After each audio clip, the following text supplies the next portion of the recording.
Goeiemorgen, good morning and welcome. The Victoria and Alfred Waterfront.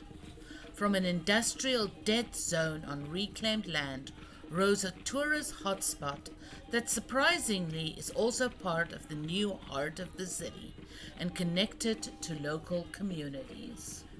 You can arrive here by bus, Uber, or even bicycle. But if you are driving, it is good to note that the easiest central parking is just off Dock Road near the Watershed. To your right is the entrance to the Two Oceans Aquarium. Opened in 1995, it is still well worth the visit. We walked past a few food vendors and learned a bit of South African slang. We also stocked up on biltong, the South African style jerky that you will fall in love with. Prominently displayed are the taxidermy of some of the animals that you can find in biltong form. The Watershed is a creative powerhouse. It is not only a shopping destination, but also a co-working community and a launchpad for innovators and startups. The shopping spaces brim with original designs and handmade products, all with the colors and patterns of Africa. Some of the designers have become nationally and internationally known, and some are just starting out. I have a whole selection of Sweshwe cloth animals. I will be sharing an entire video about shopping at the waterfront. Just past the Watershed, you can find the Time Out Market. Early in the morning, there was not much happening yet, but we are told it gets really busy on weekend afternoons. We did stop in to get a variety of Cape Town samosas. Just past this is Noble Square and the larger-than-life statues of Nelson Mandela, F.W. de Klerk, Desmond Tutu, and Albert Luthuli, all South African-born Nobel Peace Prize winners. Even in the bustle of the waterfront, the square stands out and gives you a moment to reflect on South Africa's turbulent history. Beyond the square, we were happy to encounter some of the harbor's most famous inhabitants. Not the seagulls, although there were plenty of those hoping for an inattentive patron, but the Cape fur seals. Despite their appearance, they are in fact seals, not sea lions. In Africa, everything is slightly different. The seasons are the wrong way around. Your internal compass is all out of whack. There's antelope instead of deer, and the seals look like sea lions. More about all of this in later videos. We could have spent hours just enjoying their antics and really appreciated the fact that spaces have been created for them all over the waterfront.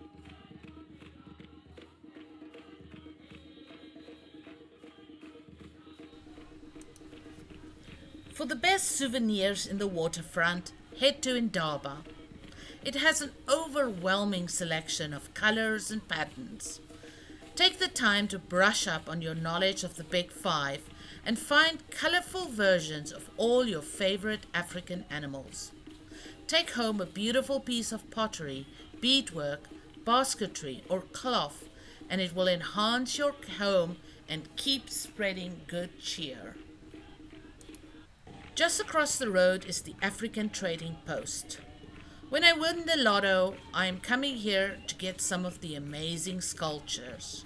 Tatama Chance, Tatama Millions. I'm currently obsessed with the beadwork taxidermy. If only they would fit into my suitcase. Some of the basketry would fit, but it was impossible to choose just one. Every time I look, I find a new favorite.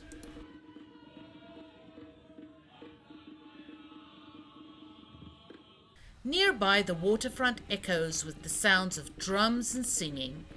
Dancers in colorful costumes entertain the crowd. The music you are hearing is a recording of these entertainers. Singers and dancers from all over southern Africa vie for a chance to perform at the waterfront, and the buskers' license are hard to come by. This leads to an ever-changing roster of entertainers that will dazzle and amaze you. Entertainment has always been a major part of the waterfront, with buskers but also concerts and festivals. Big events are broadcast on the big screen in front of the shopping center. Many of the bars and restaurants have live entertainment. Sometimes it is almost impossible to tell big cities apart, but in Cape Town, and especially in the waterfront, you always know that you are in Africa.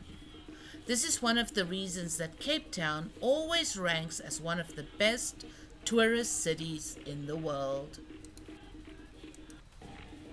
Tipping is common and encouraged, not just for servers, but also for buskers, car attendants, gas station attendants, and guide.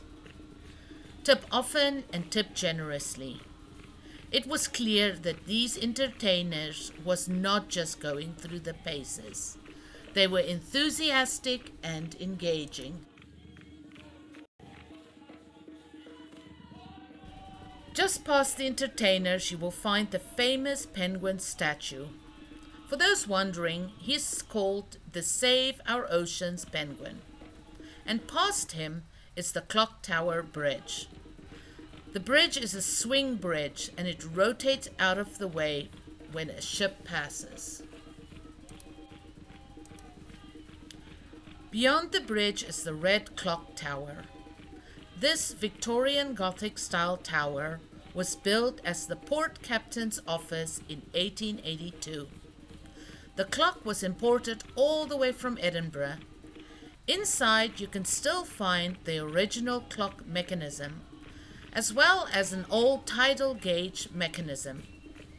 There's also a mirror room that the captain used to keep track of what was happening in the harbour. Behind the clock tower is the Nelson Mandela Gateway. Ferries to Robben Island depart from here. This is also a good place to see some seals. In America, you can find painted cows. In South Africa, it is painted rhinos, all decorated by local artists. It should be remembered that the V&A waterfront is still part of a working harbour, the oldest working harbour in South Africa. There are plenty of opportunities to explore the rest of the harbour and beyond, or to relax on a sundowner cruise. While we were there, the SA Agulhas 2 was in port.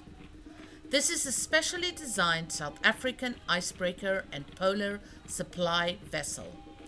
In 2022, she was the mothership for the expedition that located Sir Ernest Shackleton's ship, the Endurance, that sank in 1915 after being crushed by ice. The Victoria Shopping Centre is filled with shops, from the mundane to the luxurious.